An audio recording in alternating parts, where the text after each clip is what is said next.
আজকে দারুণ স্বাদের একটা মাছের রেসিপি। প্রথমে কড়াইতে সর্ষের তেল দিলাম, ভালো করে তেলটাকে গরম করে তার মধ্যে একটা শুকনো লঙ্কা চেরা দিয়ে দিলাম। তারপরে দিলাম একটু করে পাঁচফোড়ন দিয়ে ভালো করে নাড়িয়ে এবার আমি তেঁতুল কোলার পাল কড়াইতে মধ্যে দিয়ে দিলাম, দিয়ে ভালো করে নাড়াবো। নাড়িয়ে খানিকটা হলুদ গুঁড়ো দিয়ে আবার একটু ভালো করে নাড়াবো, আর দিলাম একটু জল দিয়ে ভালো করে নাড়ালাম।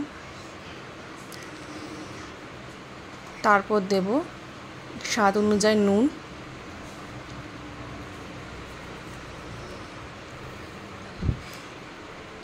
আর একটু চিনি। এটা হচ্ছে বাঙালির একটা ইমোশনাল। বলুন তো এটা কি? তারপর আমার টকের ঝোলটা ফুটছে, ভালো মতন ফুটছে। আমি আগে থেকেই মাছ ভেজে রেখেছিলাম। এটা হচ্ছে তরোয়াল মাছ।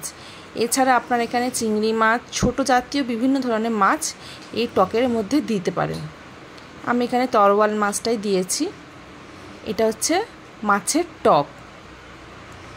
ভালো করে ফুটবে, মাছটাকে দিয়ে দেওয়ার পর ভালো করে ফুটাবো। দেখুন মাছটার ঝোলটা ভালো ফুটছে, টকের ঝোলটা। 2-3 মিনিট ধরে ভালো করে ফুটাবো, যাতে মাছের ভিতরে যেন টকটা ঢোকে।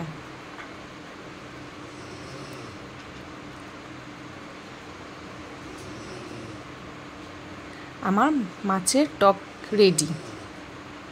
এটা গরম ভাতের সাথে কাঁচা লঙ্কা দিয়ে শেষ পাতে দারুণ স্বাদের একটা রেসিপি। ভালো লাগলে কমেন্ট করে জানাবেন।